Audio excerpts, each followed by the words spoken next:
Hello and welcome to the All Rookie Podcast. We are back for the 2026 season. The draft class incoming, huge draft class everyone's been waiting for, and I'm sure you've been waiting for the All Rookie Podcast to return as well. We are back. I'm your host, William Harris, aka William is Bill. This show, we scout, review, break down the prospects coming into the draft. This year is a loaded class. And I'm just happy to be back with you guys. So follow me at William is Bill. Follow us at Sports Ethos. And for all your draft content, the draft is on its way soon. It'll be here before you know it. Now, you've been hearing a lot of names in this draft class.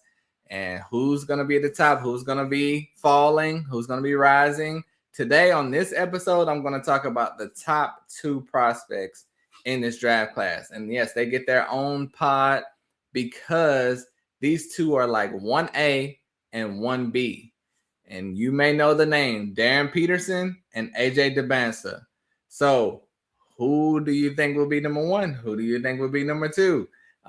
Do you have someone else in your top 2? I almost had a third option sneak his way into the top 2, but I'm going to leave it at these 2 for now.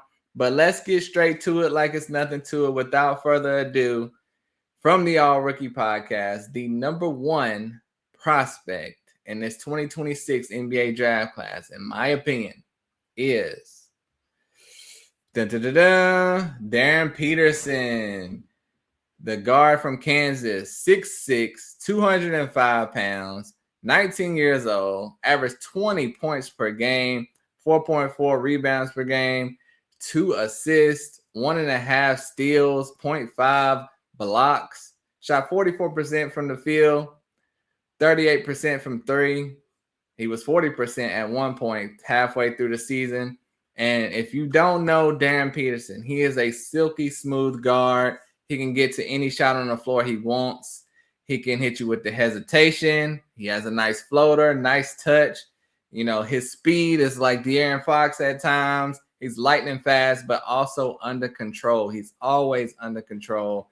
He can do whatever he wants to on the court out there. It's rare you have a great player that is great at so many things. I mean, I don't think he really has a weakness.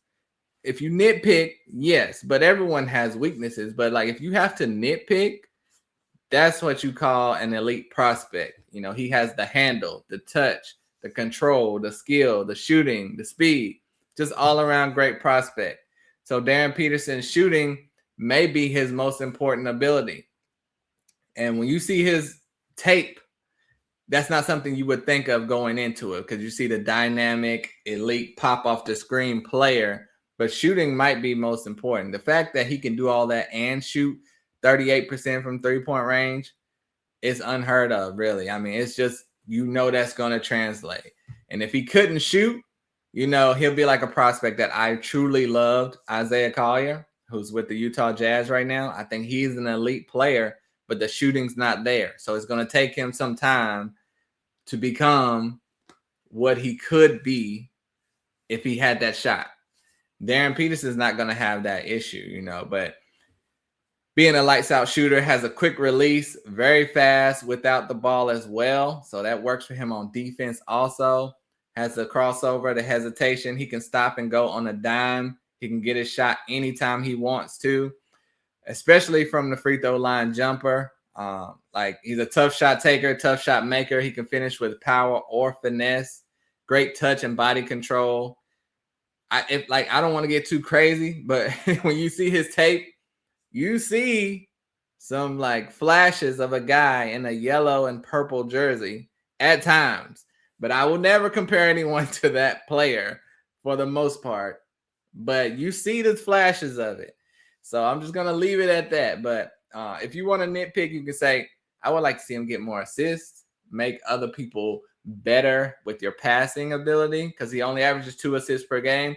But that's not what he's out there for. You know, other than that, he's a dynamic prospect, special, great basketball IQ, only 19 years old. Like I said, with no weaknesses, it's almost unheard of. If you want a true representation of his gameplay, it's a little Donovan Mitchell in there, a little Devin Booker in there. More Devin Booker than Donovan Mitchell, but kind of like if they had a baby, you have Darryn Peterson. Just dynamic player, has the it factor. Great shooter in addition to being an all-around great player. Can take over a game anytime he wants, get a shot whenever he needs. Clutch player as well. You know, the skill is through the roof. And one thing about Darryn Peterson, he plays like he's 25 years old and he's only 19. He does not look like, at no point did he look like a freshman out there to me on the court. You know, great hands on defense as well. Soft touch in the paint. Doesn't need much space at all to get his shot off. He loves the moment. So when it's coming down to crunch time, give him the ball. He thrives in that environment. And he'll do whatever it takes to score. He's the most talented scorer and shot maker in this class. You know, now there was controversy with him because he had a lot of cramping issues and hamstring issues. And some people were questioning, does he just not want to play? Is he sitting out? Is he holding himself out not to get hurt?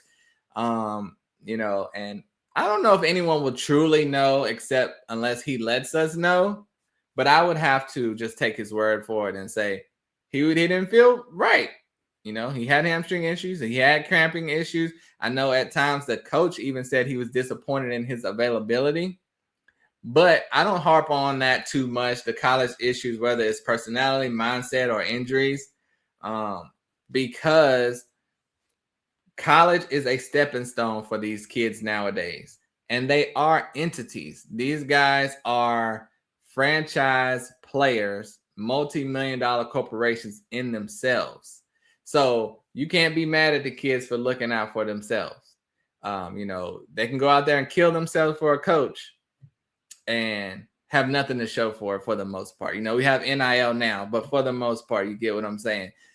So when you're a lock for the top 3 in today's society, there's no need for him to play when he doesn't feel the need, honestly. Like if you feel something's wrong with your hamstring, you know, there's no need for you to go out there and tear it even more. Like we've seen, there's a guy in the NFL right now, the receiver, my guy, Jalen Tyson's brother, the number 1 receiver in the class, and he's getting pushed down. Will he be the 3rd or 4th guy? Will he fall to 10 to 15 in the draft when he should have been a top 5 pick? That's because he had a hamstring injury and he played through it and fought through it for his team to show he's a competitor. And what did that get him? So that's my example, because I've seen a lot of people coming down hard on Darryn Peterson, and they don't know if this man is hurt for real or not. They don't know anything except for what the media is portraying. So what we do know is they have talked to his teammates. They've talked to the coaching staff. They say he is a great young man, great teammate, great player, obviously. And there's no issues, no concerns about him as a person or a competitor at all. So I have no worries. You should have no worries. You know, he did miss 11 games. But like I said, I don't see any concern here. When you get to the league, that's what everyone plays for, you know, to make it to the NBA. So, you know, they were concerned about Khalil Ware and his motor. People were saying he shouldn't go high in the draft. Clearly, that stuff can be overblown. You have to go for the talent. My guy, Jalen Johnson, there was questions about his love for the game. You know, he left Duke, and how can we take him in the top 10? And you see he fell to like 20th, and he's an all-star. So you cannot look too deep into these things like that unless they're just out of control. And, you know, clearly it was not in that type of situation for Darryn Peterson. But like I said, I know it sounds crazy when I'm mentioning guys have to look out for themselves over everything else. But that's just today's society. And it makes sense. It makes sense. They absolutely have to look out for themselves first. Once they're in the NBA, they'll have the contract and every reason to play full on. You know, they're guaranteed that contract. This is not the NFL where they can cut you and keep the money. So he'll show you that greatness in the NBA. Don't overthink this. He is the guy. He is the number 1 pick. He is Darryn Peterson. I would love to hear if you have any debates on that. If you think I'm crazy, I know my guy David, former host of Ethos Grizzlies, will not like this at all.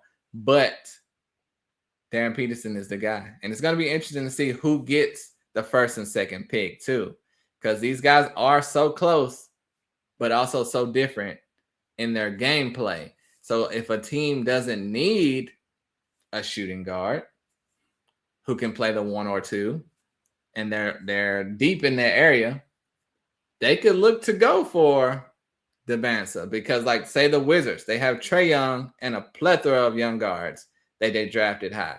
So they probably should go with AJ Dembélé. But it's going to be very interesting. You know, if you have a lot of forwards, 3s, 4s, 2, Dembélé. So it could go either way. And trust me, 1A, 1B, you're not wrong either way with these two prospects. All right, so let's go to my 1B, second player on the list. It is AJ Dembélé. So, dynamic prospect, 6'9" forward, 210 pounds, 19 years old, averaged 25.5 points per game, 7 boards, 3.5 assists, 1 steal, 51% from the field, and 33% from the 3-point range. Now, AJ is an elite prospect as well. He's every team's in the lottery dream prospect. Incredible size, speed, strength, explosiveness. He knows how to use his body to create space and get his shot off. He can get to the rack off the dribble like a guard. He's just a little slower than a guard, just a little bit, but still efficient. Has great bounce and leaping ability. Really good handle for his size. He's a superstar athlete, special when going to the basket, hard to contain. He's truly explosive on the court. AJ can shake his man or just blow by him to get to the rack. He is years ahead of Caleb Wilson, who is in this draft as well, with his moves and skill to create on his own and get to the bucket. And, you know, that's not a shot at Caleb Wilson. It's just Caleb Wilson is looked at as an elite prospect in his class. He can be, he may be, but I'm just telling you that's how far ahead AJ Dembélé is of him. It's as if AJ is a junior and Caleb is a freshman, but they are both 19 years old. So for AJ, though, he is not polished yet. He's still a little rough around the edges. Like I said, he has a guard mindset with a big's body. That could be a good thing. That could be a bad thing, depending on what team he goes to, what coaching he goes to. If the coach doesn't want him to play like that, that could be an issue. There should be no reason that a team drafting first or second should be trying to change his game. But, like, say a team like last year, the Mavericks jumped up from 10 or 11 to 1. The Hawks jumped up from 10 or 11 to 1. So if they have his technically position intact and they don't need AJ to play the type of role he did in college, he's going to have to adjust to that, So we'll see. I don't think that's going to be much of an issue because he's a dynamic player. They got to make it work. If you try something and it doesn't work, go back to what works. But I'm just saying he also could be used as a 4 strictly. In today's game, there's not dominant big 4s like, yesteryear with Kevin Garnett, Zach Randolph, Tim Duncan type of guys. Guys are like Jalen Johnson, like his size. They can play the 3 or the 4. So we'll have to see how that goes with what team he lands with, because with the right team, the right coach, the right point guard especially, he could truly flourish and blossom into a really special prospect. Now, he may have to figure out who he's going to be in the NBA. Like I said, he won't be able to cross over and dribble like a point guard in the NBA, more than likely. You don't really see that from 6'9", should be power forward type of bodies, bringing the ball up court, crossing over his man, running the point guard at times. He's not a point guard, but he can play the point forward. So I think that may be cut back in the NBA a little bit. So we'll see. And, I think he'll have to develop a few more moves in the NBA. He's very young, so I'm sure he will. His potential is through the roof. But he mainly wants to drive to the rack and dunk it or lay it up just about every time he gets to the ball. He has a nice mid-range shot, nice fadeaway. a solid 3-point shot at times. But I just hate the offense he played in. He had to do everything for BYU. In the NBA, that won't be the case, more than likely, unless you go to the bottom of the barrel, which he could. But no, every team really is talented. Even the Wizards, even the Grizzlies, teams like that, they're still full of talented players. So it's going to be more talent than he's ever played with when he gets to the NBA. So he's still not just going to be like, give the ball to AJ and move out of the way. That's not going to happen. So, like I said, in the NBA, that won't be the case. So where will that land him if he's forced to not have to do everything in the NBA? But he has good vision, good passer. His role on whatever team he goes to will be huge in how this turns out. He could be special. He has that superstar ceiling and upside. It's rare that you find a 6'9" elite prospect that could be special. So that's going to be hard to pass up on. And that's possibly the reason why he will go number 1. And that's possibly why it was so tough for me. Not possibly. It was why it was so tough for me to decide between these guys. Because when you just watch the film, if you don't look at the size, weight, all that, Darryn Peterson is a better player, in my opinion. So I just have to go by that. But the fact that he is 6'9", 210 pounds, and can do all this, AJ DeMonsa, that's what I'm saying. That is something that is hard to pass up on. And NBA GMs are going to be debating this. Do you go with that size, that strength, that talent in that respect, or do you go with the Devin Booker type, Donovan Mitchell, pretty much sure thing all-star, or do you go with the DeBonsa, who could be even more? I don't know, but they both are going to be special. I'm telling you, it's just, AJ is a big wing and shot creator, but not exactly similar to other guys in the past that did that, mainly because of his shooting and fluidity is not up to par with guys like KD, Jason Tatum. People are comparing him to Tracy McGrady. I don't see that level of skill. He is more, how LeBron played, and sometimes he's putting his head down and going to the basket. DeBonsa is more in that lane for me. Not LeBron, but that's just how he plays at times. There's only one LeBron. Don't go crazy. But if you want to force a comparison in a way, he plays like LeBron in a way because he's trying to get to the rack. He's trying to dunk on your whole team. And I'm talking baby Bron out of high school. But yes, AJ had a 43-point game, drives to the rack with authority. And I mean, if you want to compare to someone else, he drives to the rack with authority like Shawn Kemp. If you remember him, if you're my age, you do remember Shawn Kemp. All the tremendous slams with authority and highlight reel tape dunks. AJ plays like that in a way. Shawn Kemp was more forced to play strictly power forward, but he could do some of the things that AJ does. If Shawn Kemp was in today's NBA, I think he would be playing like AJ DeBonsa. So, another comparison, he reminded me slightly of Ace Bailey as well, but he's much more physical than Ace Bailey. So, those are my 2 top prospects in the NBA draft for 2026. Darryn Peterson, AJ DeBonsa. Darryn is 1A. AJ is 1B. But we'll say 1 and 2 to keep it easy for you guys. But next episode, I'm either going to go 3 through 6 or 3 through 5. We will see. But this draft cast is very, very intriguing. I'm so happy to be back with you guys to talk about these prospects. I know you're going to be anticipating information for your drafts coming up soon, and it's going to be a lot of fun, So stay tuned to the All Rookie Podcast. Follow me on Apple, Spotify, download, subscribe, like, all that good stuff. Follow me at William is Bill. I'll be back with more great content for you guys coming up soon. First episode of the year. Thanks for joining me. Until next time, I'm out of here, guys. Peace.